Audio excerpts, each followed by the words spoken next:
안녕하세요. 얼마 전 이혼한 30대 초반의 여자입니다. 저보다 2살 많은 남편과는 지인의 소개로 만났습니다. 당시 남편은 중소기업을 다니는 평범한 회사원이었어요. 저는 가죽 공방을 운영하고 있었고요. 남편의 순수하면서도 적극적인 애정 공세에 제가 마음의 문을 열게 되면서 연애를 시작하게 되었지요. 마냥 달달한 사랑만 주고받을 것 같았지만 막상 연애를 시작하고 나니 현실은 드라마와 완전히 다르더라고요. 특히 데이트 비용에 있어서는 더욱 그랬습니다. 드라마에서는 남자 주인공들이 아빠 미소를 지으며 신용카드를 착착 긁잖아요. 하지만 남편은 달랐습니다. 메뉴판을 보며 눈알을 굴리고 특히 회전초밥집에서 있었던 일은 지금도 머릿속에서 떠나질 않네요. 회전초밥집에 가면 그릇마다 가격이 다르잖아요. 저는 어차피 양이 작아서 많이 먹지도 못하고 그래서 기왕 한 접시를 먹더라도 가격은 생각하지 않고 먹고 싶은 맛으로 골라 먹습니다. 특히 저는 장어를 좋아하기 때문에 장어만 3-4접시 먹고 끝내는 일도 허다해요. 그날도 저는 평소처럼 장어초밥이 올려진 접시를 들었는데 남편이 한다는 소리가 자기가 산다니까 혹시 비싼 것만 골라 먹는 거냐입니다. 근데 그 목소리가 농담을 하는 게 아니라 정말 짜증이 가득했습니다. 저 한 접시 먹는 동안 자기는 4접시는 먹어놓고 그딴 소리를 하면서 눈치를 주니까 기분이 팍 상하더군요. 다른 사람들 앞에서 얼굴 붉히기 싫어 차오르는 화를 누르며 간신히 식사를 마쳤습니다. 저는 오기로 종류에 상관없이 가장 비싼 그릇으로만 5접시를 먹고 나왔어요. 그리고는 계산도 제 거만 따로 했습니다. 그러자 남편이 저더러 더치페이는 그렇게 하는 게 아니랍니다. 나온 금액을 정확히 인원수대로 나눠서 내는 거라나요. 황당해서 제가 당신은 20접시 가까이 먹고 나는 겨우 5접시 먹었는데 내가 왜 당신 것까지 내줘야 하냐고 더치페이 뜻 모르냐고 크게 한바탕 싸웠습니다. 이후로 집에 돌아오면서 이 남자하고는 완전히 끝났다고 생각했네요. 하지만 저는 멍청하게도 남편과 극적으로 화해하게 되었습니다. 다음날 남편이 제 공방으로 찾아와서는 어제는 자기가 좀 심했던 것 같다면서 그런 상황에 저처럼 재치있게 대처하는 여자는 처음이었답니다. 똑똑하고 논리적이라며 저를 한껏 치켜세우더라고요. 다른 여자들은 자기 주머니 털어먹을 생각만 했었는데 저는 특별한 것 같다고요. 부끄럽게도 저는 남편과 소개팅을 하기 전까지 여중여고여대를 나와 연애는커녕 짝사랑도 해본 적 없는 모태솔로였습니다. 변명이 될지는 모르겠지만 그 당시 저는 남편이 절 칭찬하고 있다고 생각했습니다. 바보같이 남편의 궤변에 넘어가 쌓여있던 화도 불편했던 마음도 어느새 풀어져 버렸어요. 게다가 사귀는 내내 남편은 남녀평등을 귀에 딱지가 않게끔 주장해왔습니다. 남녀평등에 대해서는 학창시절부터 꾸준히 배워왔던 부분이기에 남편이 틀린 말을 한다고 생각하지 않았지요. 남편은 걸핏하면 남자는 집을 해오고 여자는 혼수를 해간다는 일반적인 생각에서 벗어나야 한다며 데이트 비용이 남자들에게 얼마나 부담이 되는지도 목에 핏대를 세우며 열변을 토했습니다. 실제로 남편이나 저나 경제적으로 비슷한 상황이었기에 아주 틀린 말 같지는 않았네요. 그러고 보니 남편과 제가 사귄 지 1달쯤 됐을 때는 이런 일도 있었네요. 하루는 뜬금없이 데이트 통장을 만들자고 하더라고요. 관리도 자기가 할 거니까 전 신경 쓸 거 없다며 대신 월초마다 늦지 않게 통장으로 얼마씩 보내라면서요. 지금 생각해보면 솔직히 정말 치사했어요. 요즘 중고등학생들도 저와 남편처럼 돈을 쓰진 않았을 거예요. 저희는 통장 안에 있는 돈으로만 데이트를 하고 하물며 기념일이나 생일마저 그 예산에 맞춰서 해결하면서 정말 동등하게 연애를 했거든요. 아무튼 이런 남편이었으니 결혼도 당연히 반반 결혼을 하게 되었습니다. 당시 남편은 본인이 모은 돈 9천에 시댁에서 받은 5천까지 총 1억 4천이 준비되어 있었어요. 반면에 저는 제가 모아둔 돈이 1억 3천이 있었기에 남편보다는 1,000만 원이 부족한 상황이었지요. 괜히 혹시라도 나중에 자기가 돈을 더 썼네 어쨌네 소리가 나올까봐 친정부모님께 1,000만 원만 보태달라고 부탁드렸어요. 사실 친정부모님은 더 많이 보태주고 싶어 하셨는데 남편과 연애하면서 배운 바가 있었는지 저도 굳이 반 이상 보태야 할 이유를 모르겠더라고요. 그래서 싫다고 했습니다. 살다가 정말 힘든 순간이 오면 그때 도와달라고 부탁드리겠다고 했지요. 그렇게 정확히 2억 8천을 만들어 그 돈으로 전세도 구하고 결혼식도 올리고 신혼여행도 다녀오고 했습니다. 결혼할 당시 남편은 연봉 4천 정도로 이거저거 뺄 것 빼고 나면 대략 한 달에 300 좀 넘게 벌고 있었습니다. 저는 계절에 따라 약간의 차이가 있었지만 그래도 평균을 내보면 대략 한 달에 3, 400 정도 벌고 있었고요.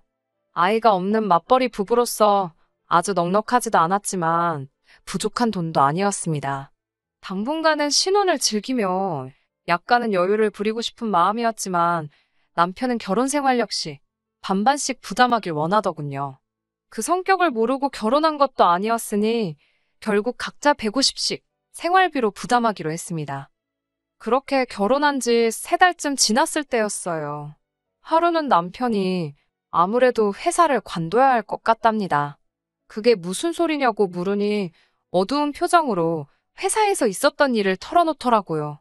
지금 이 사연을 적으면서 다시 그때를 떠올리니 제 얼굴이 다 화끈거리네요. 그날은 대청소를 했던 날이었어요. 얼마 전부터 자꾸 집에 개미가 보여서 무척 신경이 쓰였거든요. 도대체 이 개미들이 어디서 나오나 하고 따라가 보니 아니나 다를까 남편 방이 문제였습니다. 남편은 걸핏하면 방에서 혼자 그렇게 뭘 먹어댔거든요. 서랍을 열어보니 어디서 사왔는지 온갖 과자들이 가득 있었습니다. 이번에도 혼자 숨겨놓고 먹은 걸 보니 얄밉기도 하고 동시에 짠돌이 주제에 간식도 종류별로 많이도 사다 놨다 싶더라고요. 심지어 평소에 잘 마시지도 않는 믹스커피에 비타민 음료까지 있는 건 좀 의외였지만요. 하지만 간식의 출처를 알게 된 저는 정말 충격과 수치스러움에 당장이라도 자리에서 쓰러질 것만 같았습니다. 그 모든 간식들이 남편이 일하는 회사 사무실 탕비실에서 가져온 거라네요. 집에 오기 전에 한 주먹씩 챙겨서 가져왔답니다. 제가 어이가 없어서 간식이 먹고 싶으면 사 먹으면 되지. 그걸 왜 챙겨왔냐고 따지니까 영양가도 없는 간식을 자기 돈 주고 사 먹기가 싫었다나요? 그러면서 꽤나 논리적인 척 한다는 소리가 자기가 남들보다 과작값만큼은 일을 더 한다며 억울하답니다. 저 인간이 떠드는 게 말인지 막걸리인지 한숨이 나오더라고요. 진짜 문제는 얼마 전 입사한 신입 직원이 남편이 탕비실 물건을 훔쳐간다며 윗선에다가 일렀답니다. 이게 횡령이 아니면 뭐가 횡령이냐면서요. 남편은 쪽팔려서 어디다 어떻게 해야 하냐고 물어보지도 못하고 어영부영 시간을 보냈다더군요. 그렇게 이도저도 못하고 며칠을 우왕좌왕하는 사이에 탕비실 거지 사건이라며 사내에서 남편에 관한 안 좋은 소문이 돌기 시작했고요. 이후로는 남편이 탕비실에 물이라도 한 잔 마시려고 갈라치면 몇몇 직원들이 도끼 눈을 하고 남편을 째려보더랍니다. 심지어 남편이 탕비실을 떠나면 간식이 몇 개나 사라졌는지 확인해 본다며 남은 개수를 세는 직원들도 있었다네요. 남편은 분통을 터뜨리고 있었습니다. 그런 한심한 이야기를 떠들면서 쪽팔려서 회사를 관둔다고 하더라고요. 어이가 없었지만 본인이 괴로워서 못 다니겠다는데 무조건 나가라고 할 수도 없고. 그나마 다행인 건 그 시기에 제가 수입이 많이 늘었다는 겁니다. 제가 아는 친한 동생이 아침 방송 PD로 일하고 있었습니다. 하루는 나만의 특별한 패션 아이템이라는 주제로 방송을 한다면서 연락을 해왔어요. 저만 괜찮다면 제 공방을 방송에서 소개하고 싶다면서요. 제 입장에서야 저절로 홍보가 되는 거니 거절할 이유가 없었지요. 방송의 힘이란 생각보다 훨씬 더 세더라고요.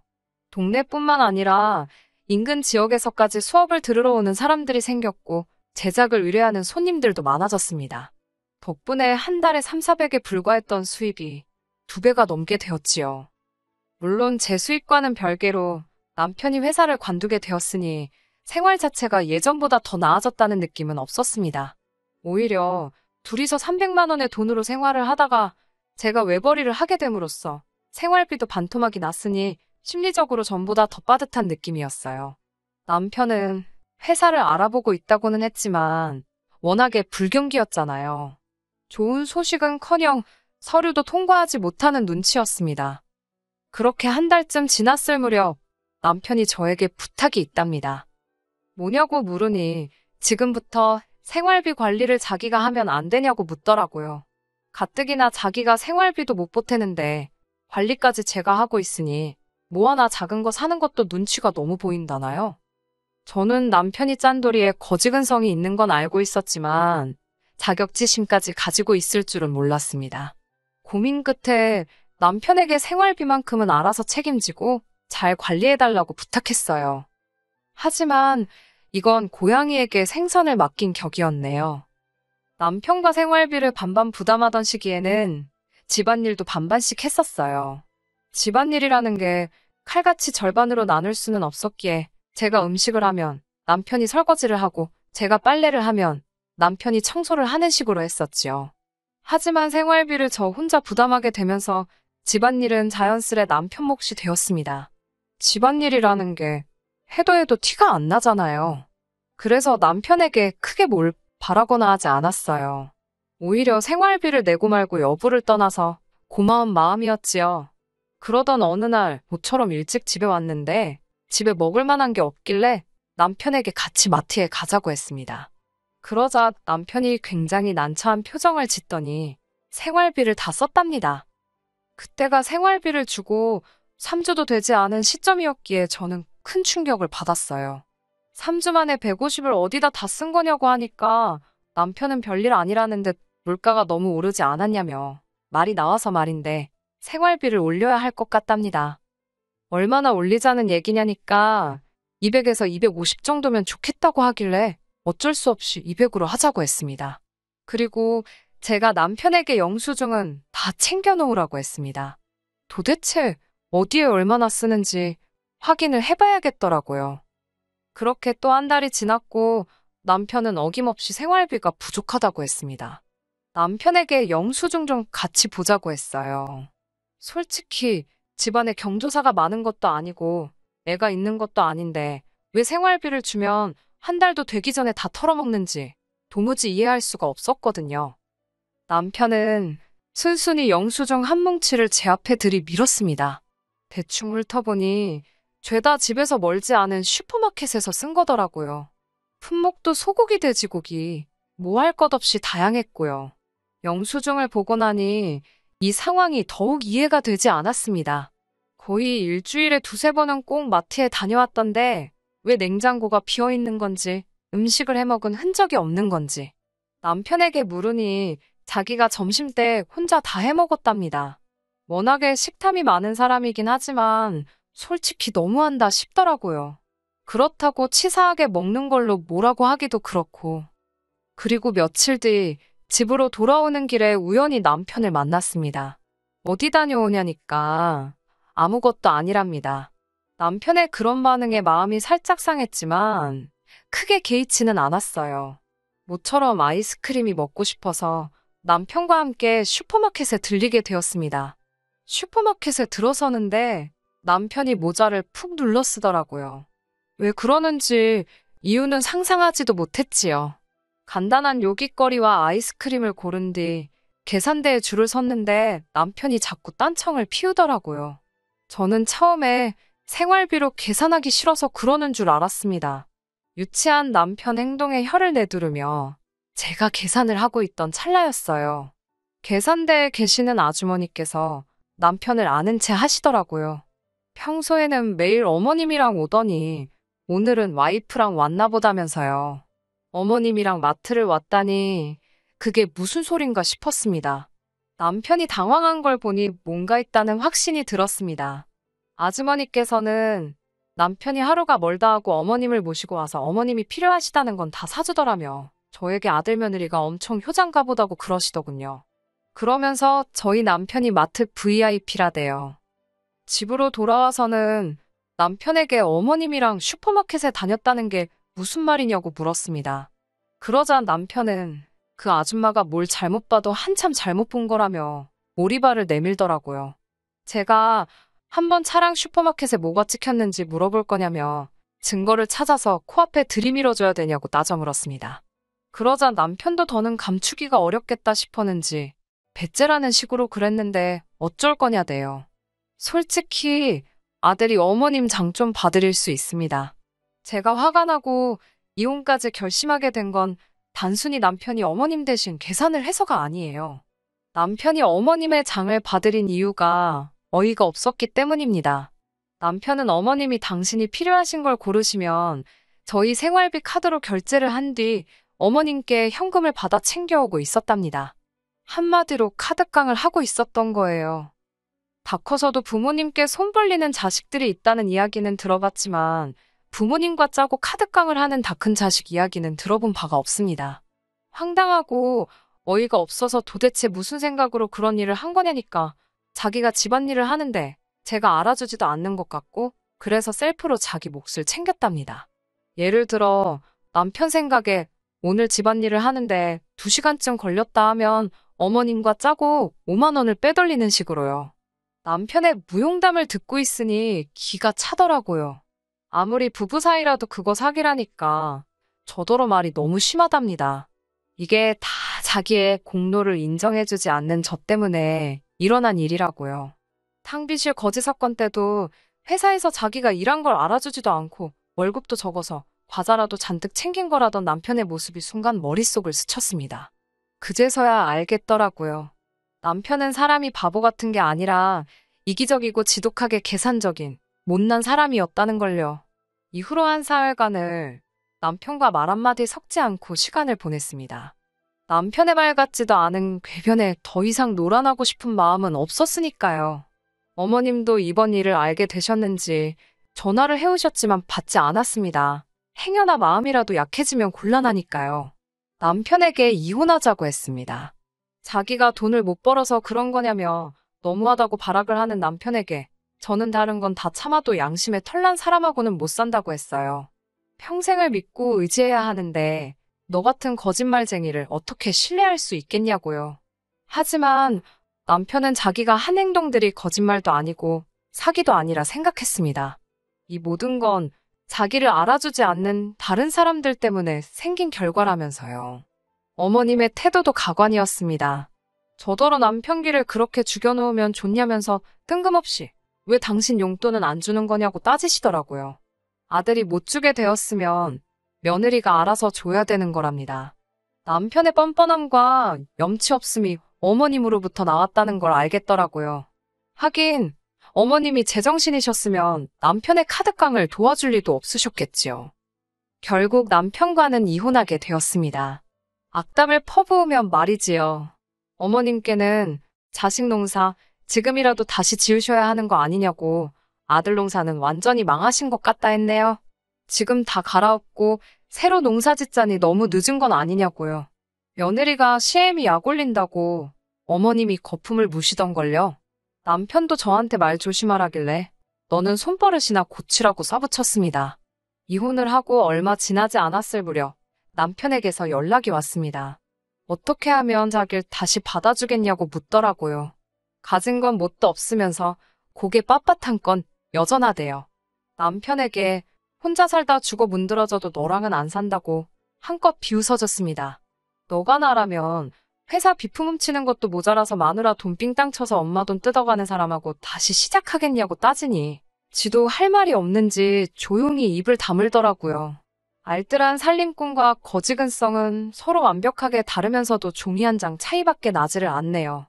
그 짠돌이 기질이 적어도 허투루 돈을 쓰지 않을 거라 생각을 했는데 이렇게 다 알고 나니 자기가 번 돈은 아깝고 제가 번 돈은 맘대로 써도 된다고 생각을 했나 봐요.